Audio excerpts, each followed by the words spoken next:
చెరువు బాగుంటే ఊరు బాగుంటుంది. మనం ఎన్నో సందర్భాల్లో మన మత్స్య సహకార సంఘాల సమావేశాల్లో గతంలో కూడా చెరువులు ఎక్కడైతే పునరుద్ధరణ కూడుకుంటున్నాయో వాటన్నింటినీ మనమే జాగ్రత్తగా చూడాలి. ఆ పనులు ఆ రకంగా జరుగుతున్నాయా లేవా, ఆ పనులు చెప్పిన ప్రకారం అవుతున్నాయా లేవా అనే అంశం మీద మనం అప్రమత్తంగా మనం కాపాడుకుంటే ఆ చెరువును కాపాడితే ఊళ్ళో కూడా మనకు గౌరవం పెరుగుతుంది, మనకు చేపలు మంచిగా పెరగడానికి అవకాశం ఉంటుంది, మన బతుకులు బాగుపడడానికి అవకాశం ఉంటుంది అనేది ఎన్నో ఏళ్ళుగా మన మత్స్య పారిశ్రామిక సహకార సంఘంలో మన జనరల్ బాడీ మీటింగ్లలో కూడా చెప్తున్న అంశం మీకు అందరికీ తెలిసింది. ఈరోజు అత్యంత ప్రతిష్టాత్మకంగా మరి ప్రపంచ చరిత్రలోనే మొదటిసారి అనుకుంటా ఇది మరి మిషన్ కార్పొరేటర్తో ఈ కార్యక్రమాన్ని నిర్వహించడం చాలా గొప్ప విషయం. దీని మీద మన మంత్రి గారి దృష్టి కూడా 2-3 సందర్భాల్లో తీసుకొచ్చాం. ఇవాళ నీళ్లు చెట్లకెళ్ళి వచ్చిన తర్వాత మరి రైతులు నీటి ద్వారా తన వ్యవసాయాన్ని బాగు చేసుకుంటే డైరెక్ట్గా చెరువు మీద తన బతుకుని వెళ్ళ తీసుకొని చెరువు మీదనే ఆధారపడి జీవించే జాతి ఏకైక జాతి అది మత్స్యకారులు మాత్రమే అని ఈ సందర్భంగా మత్స్యకారులకు ఉన్న అనుబంధం చెరువులతోటి మిగతా వాళ్ళకు కొంత తప్పుకుంటారు. మరి మత్స్యకారులు పొద్దున్న వేస్తే చెరువు చుట్టూ మనం తిరగడమే కాదు, చెరువులలో ఎక్కడ తుమ్మలు ఎక్కడైతే రబ్బర్ చెట్లు ఇంకా ఉంటే తీసేయడానికి ప్రయత్నం చేయడం, ఏ రకంగా అయితే మనకు చిక్కం భూములు ఆక్రమించకుండా చూడడం, ఈ వ్యవస్థ అంతా మనం నిరంతరంగా చేస్తున్న పని. చాలా సందర్భాల్లో చిక్కం భూముల కాడ మన మత్స్యకారులకు అక్కడ మిగతా వాళ్ళకు ఘర్షణ జరిగిన పరిధులు కూడా ఉన్నాయి. జనరల్గా చిక్కం భూములలో ప్రభుత్వం నివేదించిన ప్రకారం కూడా ప్రభుత్వం ఇచ్చిన పుస్తకంలో కూడా మరి ఏకసారి పట్టాలే చిక్కం భూములలో ఉంటాయి. కానీ వారు ఎండాకాలంలో కూడా పట్టాలేసి వాటిలో ఎరువులు పెట్టిన తర్వాత ఆ నీళ్లు చెరువులకు వచ్చి చాలా సందర్భాల్లో పెరిగిన చేపలు చచ్చిపోయిన సంఘటనలు కూడా చాలా ఉన్నాయి మనకు. మరి ఇటువంటి అన్ని సమస్యలు కొట్టుమిట్లాడుతున్న మన సమయంలో ఈ మిషన్ కాకతీయకు మత్స్యకారులను కూడా సమన్వయం చేయడం ద్వారా దీనికి ఒక మంచి రూపాన్ని ఇచ్చి మత్స్యకారుల జీవితాల్లో చక్కటి వెలుగులు ప్రసాదించడానికి ఒక అపూర్వమైన అవకాశం ఉంటుందని మేము అందరం కోరినాం. అంతేకాకుండా చెరువులో మొత్తం పొడికలు తీసిన తర్వాత చిన్న చిన్న గుంతల్లాగా చేస్తే చేప పిల్లల బరువు కూడా ఎక్కువగా పెరగడానికి, గతంలో 1/2 కిలో పెరిగే చేప 30 కిలో పెరగడానికి కూడా అవకాశాలు అనేది సాంకేతికపరమైన అంశాలు అధికారులు కూడా చెప్తారు. ఇవాళ మత్స్య పరిశ్రమలో కూడా ఇలా ఎంతోమంది అధికారులు దాంట్లో పనిచేస్తున్న వాళ్ళు ఉన్నారు. అదేవిధంగా కృషి విజ్ఞాన కేంద్రాలు ఉన్నాయి.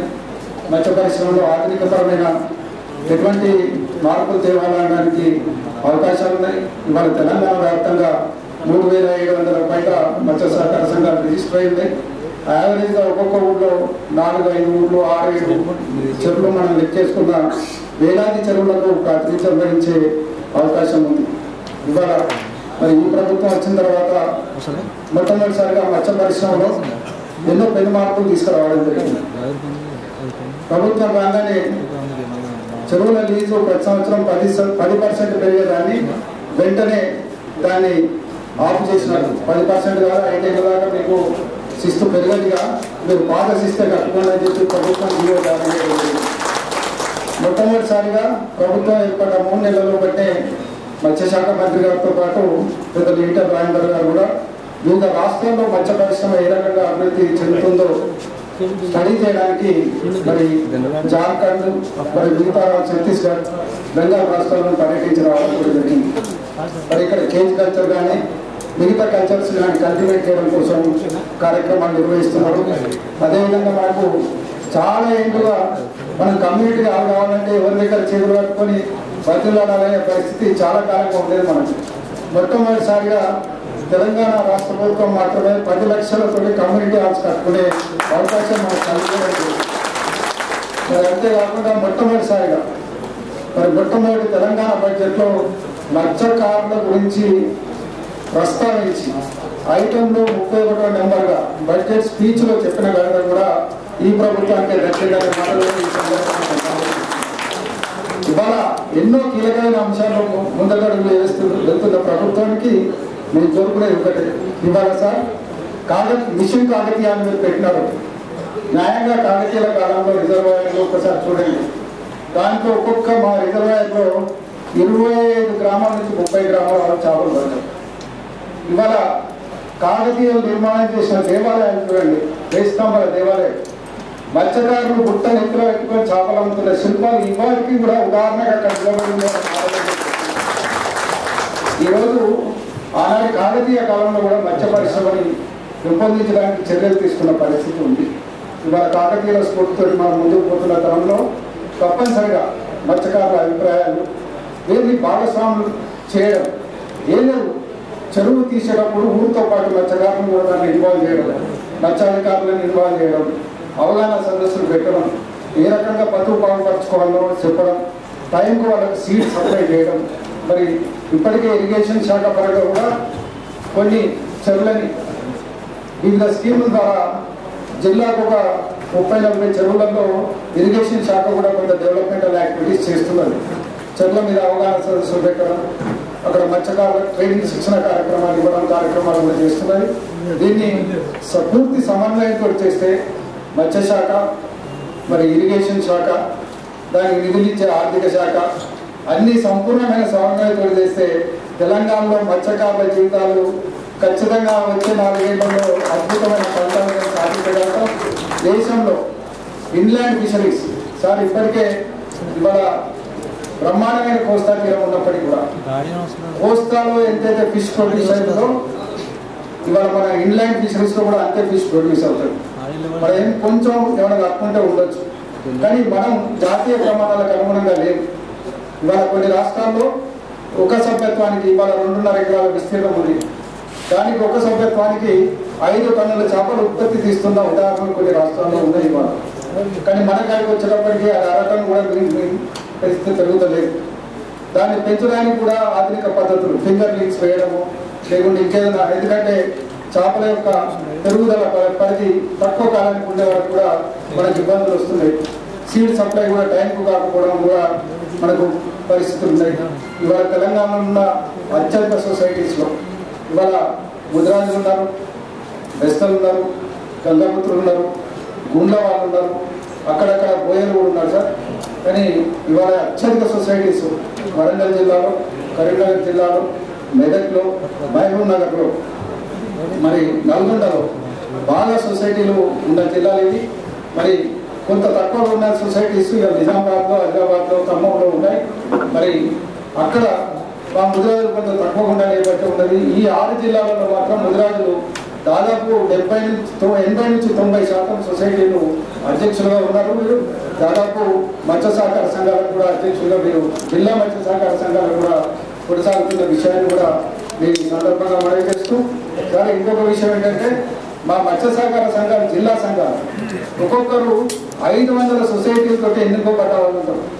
కనీసం వీళ్లకు ఒక మార్కెట్ కమిటీకో లేకుంటే ఒక బ్యాంకు ఒక చిన్న పిఎస్సిఎస్కున్న అధికారాలు కూడా మా జిల్లా అధ్యక్షులకు లేవు. అసలు మా జిల్లా అధ్యక్షులకు కూడా ఒక మంచి అధికారాలు ఇవ్వాల్సిన అవసరం ఉంది. వాళ్ళని కూడా మార్కెటింగ్లో కానీ డిసిఎంఎస్ లాగా ఓడిసిఎంఎస్ లాగా కానీ మిగతా సంస్థలకు ఏ రకమైన అధికారాలు ఉన్నాయో అవి కూడా చేయాల్సిన అవసరం కూడా మన మీద ఉందని ఈ సందర్భంగా నేను మనవి చేస్తూ, ముఖ్యంగా మమ్మల్ని వేధిస్తున్న సమస్యలు మా వెంబడే ఉన్నాయి. మరి ఒక చారిత్రాత్మకమైన జాతి, 4000 ఏళ్ల చరిత్ర ఉన్న జాతి అయిన అనంతరామ కమిషన్ చెప్పి కూడా మమ్మల్ని తీసుకుపోయి డి గ్రూప్లో పెట్టింది. మనం వెనుక రాజు అనే పేరే వెనుక మిగిలిపోయి మరి చాలా దీన స్థితిలో గ్రామీణ ప్రాంతాల్లో అట్టర్ పావర్టీలో అత్యంత బీదరికంలో బతుకుతున్న నేపథ్యం ఉంది. గ్రామీణ ప్రాంతాల్లో ఇప్పటి వరకు కూడా నిరక్షరాస్యత, మరి దుర్వ్యసనాలకు లోని ఎంతోమంది ఇబ్బందులు పడుతున్న పరిస్థితి కూడా మీకు అందరికీ తెలిసిందే, అనుభవపూర్వకంగా ఉన్న పరిస్థితి.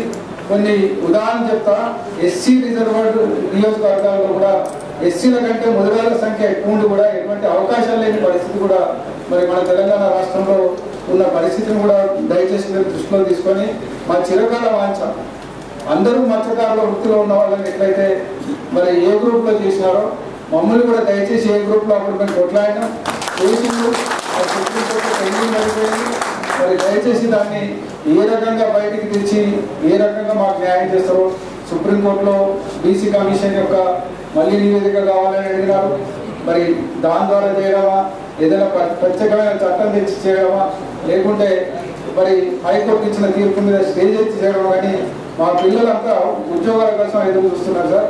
చాలామంది తెలంగాణ రాష్ట్రం వచ్చేది మన పిల్లలకు, మనకు భవిష్యత్తు తరాల్లో ఖచ్చితంగా మనకు అవకాశాలు దొరుకుతాయనే ఆశతోటి, ఆలోచనతో ఉన్న నేపథ్యం ఉంది. దయచేసి ఆ సమస్యను కూడా ఈ సందర్భంగా ఇది మాకు ముడిపడి ఉన్న సమస్య కాబట్టి మీ ముందు పెడుతున్నాం. తప్పనిసరిగా దాన్ని కూడా ఒక కీలకమైన సమస్యగా చూడాలని కోరుతున్నా.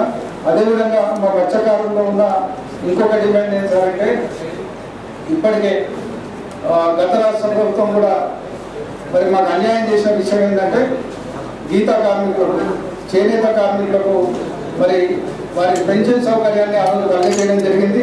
అదే ఆనవాయితీని ఈ ప్రభుత్వం కూడా మొన్ననే గీతా కార్మికులకు మరి చేనేత కార్మికులకు కూడా పెన్షన్ కార్యక్రమాన్ని మరి 1000 రూపాయలు పెంచుతూ వాళ్ళకి ఇచ్చినారు.